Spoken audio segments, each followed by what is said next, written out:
तो बच्चों, हम जो अभी टॉपिक पढ़ने जा रहे हैं वो है मोबाइल कंप्यूटिंग। जब बात हम मोबाइल कंप्यूटिंग की करते हैं तो मोबाइल कंप्यूटिंग का मतलब होता है कोई भी ऐसी डिवाइस के साथ कंप्यूटिंग या कोई भी काम करना जो कि किसी तार से जुड़ी हुई नहीं है, जिसे लेके आप एक जगह से दूसरी जगह घूम सकते हो।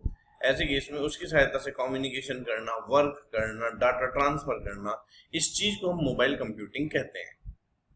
मोबाइल कंप्यूटिंग में इसीलिए हैंड हेल्ड डिवाइसेस आ जाती हैं सारी की सारी, चाहे वो आपका मोबाइल फोन हो, चाहे वो आपका टैबलेट हो, चाहे वो आपका लैपटॉप हो, पाम टॉप हो, ये सब मोबाइल कंप्यूटिंग की कैटेगरी के डिवाइसेस हैं।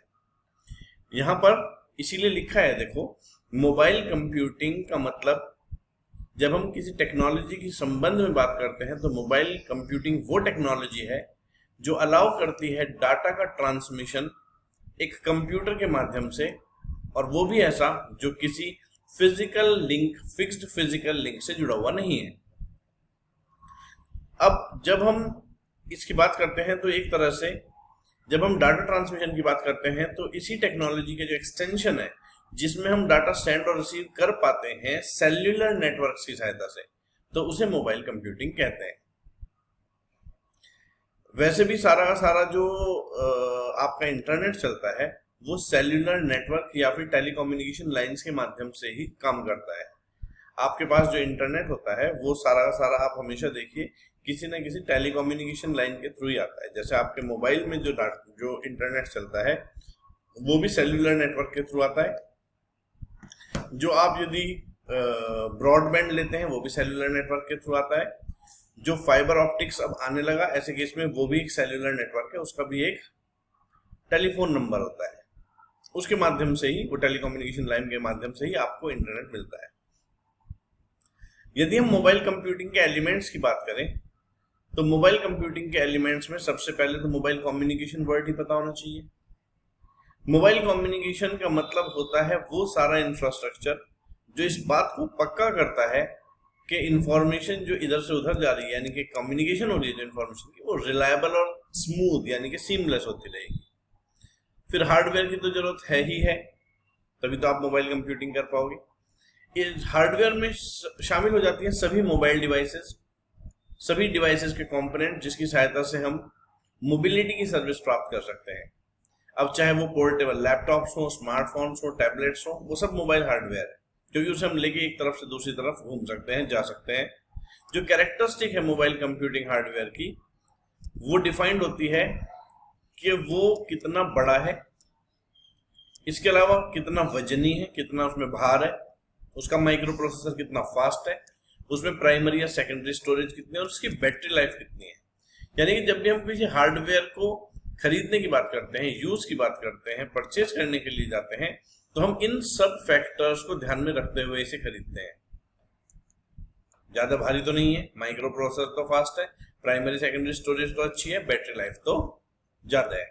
इन सब एलिमेंट्स को, कैरेक्टरिस्टिक्स को देखने के बाद ही हम लोग डिसाइड करते हैं कि इस चीज को परचेज करना भी है कि नहीं करना है।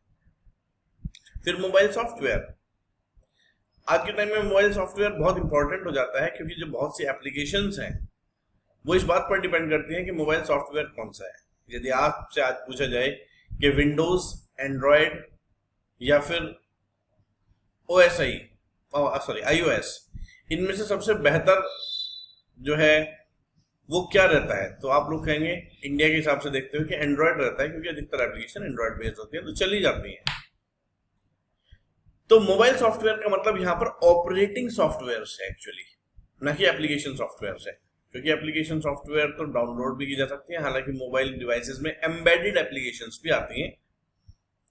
बात आती है मोबाइल सॉफ्टवेयर की, तो मोबाइल सॉफ्टवेयर एक वो प्रोग्राम है जो रन करता है मोबाइल हार्डवेयर पर, और वही उसकी कैरेक्टरिस्टिक और रिक्वायरमेंट जो है मोबाइल एप्लीकेशंस की डिसाइड करता है। वैसे मोबाइल एप्लीकेशंस तो मोबाइल एप्स को कहते हैं। मोबाइल एप्स को यूज करने में एक थोड़ी सी एक डर बना रहता है कि मोबाइल एप्स के थ्रू कोई मालवेयर ना आ जाए, जिससे आपकी पर्सनल इंफॉर्मेशन जो है मोबाइल ओनर की, वो कोई चोरी कर दुरुपयोग ना कर ले। तो मोबाइल एप्स जो हैं, जो ऑथेंटिक नहीं होती, उनमें थोड़ा सा डर बना रहता है। फिर बात आती है कि मोबाइल कंप्यूटिंग की वर्किंग कैसे होती है। तो हम कह सकते हैं यूजर एंटर करता है या डाटा एक्सेस करता है एप्लीकेशन का इस्तेमाल कर जो एप्लीकेशन उसकी हैंड हेल्ड डिवाइसेस पर इंस्टॉल्ड है। बहुत सारी कनेक्टिंग टेक्नोलॉजीज हैं, उनमें से किसी की भी सहायता से जो डाटा है वो हैंड हेल्ड डिवाइस की सहायता से साइट इंफॉर्मेशन को एक्सेस करता है। अब उस साइट पर कई जगह पे आप इंफॉर्मेशन अपलोड भी कर सकते हो, कई जगह डाउनलोड भी कर सकते हो। जैसे कि आप YouTube है तो YouTube पे से डाटा डाउनलोड भी कर सकते हो, YouTube पे डाटा अपलोड भी कर सकते हो। एक और खास बात, आजकल तो वेबसाइट के साथ आप इंफॉर्मेशन को सिंक भी कर सकते हो। जब हम इंफॉर्मेशन सिंक करने की बात करते हैं तो इसका मतलब यह है कि जो आपके हैंडहेल्ड डिवाइस पर है वो आपके वेब पर भी चला जाएगा और आप टोटली अपडेटेड रहोगे। इसका बहुत अच्छा एग्जांपल है, जैसे गूगल कॉन्टैक्ट्स ऊपर भी एक एग्जांपल लिया है, सिंक बताने के लिए भी बहुत इंपॉर्टेंट है गूगल ड्राइव। जैसे कि मान लो मेरे पास अपना लैपटॉप है और उसमें मैंने कोई फोल्डर बना रखा है इस प्रकार से कि उसमें जो मेरे सीए स्टूडेंट से संबंधित इंफॉर्मेशन है वो हमेशा स्टोर्ड रहती है। तो यदि मैं उसे अपने गूगल जो है ड्राइव से सिंक कर दूंगा तो ऐसे केस में यदि मैंने लैपटॉप में उस इंफॉर्मेशन को सेव किया तो वो ऑटोमेटिकली मेरे जो गूगल ड्राइव है उस पर भी सेव हो जाएगी। इस चीज को हम बोलते हैं कि सिंक करना। यदि आप अपने मोबाइल का डाटा अपने ड्राइव से सिंक कर दोगे तो ऐसे केस में जब भी आप किसी नए कॉन्टैक्ट को जो है सेव करोगे मोबाइल में तो ऑटोमेटिकली आपका जो गूगल कॉन्टैक्ट है वो अपडेट हो जाएगा और वहां पर भी इंफॉर्मेशन सेव हो जाएगी। जैसे कि आप अपना जो गूगल फोटोज है तो यदि गूगल फोटोज को अपने गूगल ड्राइव से सिंक कर दोगे तो ऐसे केस में जो भी आप कंप्यूटर में अपने नया फोटो खींच के सेव करोगे वो ऑटोमेटिकली गूगल फोटोज पर भी अपलोड हो जाएगा। तो ये इस तरह से हम मोबाइल कंप्यूटिंग पे काम करते हैं। मोबाइल कंप्यूटिंग के बड़े सारे फायदे हैं। एक तो ये प्रोवाइड करता है यूजर को रिमोट एक्सेस। आप कहीं पर भी बैठे हुए work order, location, contact information, asset history, replacement warranty, आप कुछ भी चेक कर सकते हो। यानी कि जैसे मान लो एक बिजनेसमैन है तो उसे हर बात पर फोन करने की जरूरत नहीं है अपने ऑफिस पर, वो अपने लैपटॉप पर या फिर अपने मोबाइल कंप्यूटर पर बैठे बैठे ही सारी जानकारी प्राप्त कर सकता है कि कहाँ से ऑर्डर आया, कितने का ऑर्डर आया, किसने ऑर्डर भेजा। उसे वो कंफर्मेशन भी भेज सकता है तो बैठे बैठे ही अपने ईमेल की सहायता से मोबाइल में जब वो ईमेल एक्सेस करता है। तो मोबाइल कंप्यूटिंग का बड़ा फायदा है। ये अलाउ करता है इवन सेल पर्सनल्स को भी रियल टाइम में अपना वर्क अपडेट करने के लिए। जैसे कि मान लो आप एक बिजनेसमैन हो और आपने बहुत सारे सेल्स पर्सन्स जो है वो रख रखे हैं, किसी को कहीं भेज रखा है, किसी को कहीं भेज रखा है। तो जैसे जैसे जहां जहां से जो जो डील फाइनल होती चली जाएंगी वो आपको फटाफट वहीं से ईमेल करके अपनी सारी की सारी इंफॉर्मेशन अपडेट करते जाएंगे, जिसकी सहायता से आप अपने जो प्रोडक्शन डिपार्टमेंट है उसे तुरंत इंफॉर्मेशन भेजते हुए रियल टाइम में प्रोडक्शन करने के लिए कह सकते हो। उससे समय बर्बाद नहीं होगा। मोबाइल कंप्यूटिंग से कॉर्पोरेट सर्विसेज भी एक्सेसिबल होती हैं, इंफॉर्मेशन एक्सेसिबल होती है कभी भी कहीं भी। ये रिमोट एक्सेस तो प्रदान करता ही है कॉर्पोरेट नॉलेज बेस को पर्टिकुलर जॉब लोकेशन पर। इसके अलावा इससे मैनेजमेंट की एफिशिएंसी बढ़ती है, इंफॉर्मेशन के आदान प्रदान की इफेक्टिवनेस भी बढ़ती है। पर हर चीज के जहाँ फायदे हैं वहां लिमिटेशंस भी है, नुकसान भी है। मोबाइल कंप्यूटिंग के साथ खास बात यह है कि यदि आपके पास इंटरनेट नहीं है तो आपकी डिवाइस किसी काम की नहीं है। Mobile internet access generally slower होता है डायरेक्ट केबल कनेक्शंस के मुकाबले जब हम जीपीआरएस या जीएसएम टेक्नोलॉजी का इस्तेमाल करते हैं। हालांकि रिसेंटली 4G आ गई और 4G की जो स्पीड है वो काफी अच्छी होती है पुराने जीपीआरएस और जीसीएम सिस्टम के मुकाबले। तो जब तक ऐसा था तब तक इनसफिशिएंट बैंडविड्थ मिलती थी और कई बार हम एक्सेस नहीं कर पाते थे इंटरनेट की सहायता से अपना जो डाटा है जो हमारे वेबसाइट पे या फिर हमारी ड्राइव्स में सेव्ड है। तो इससे एक समस्या आती थी।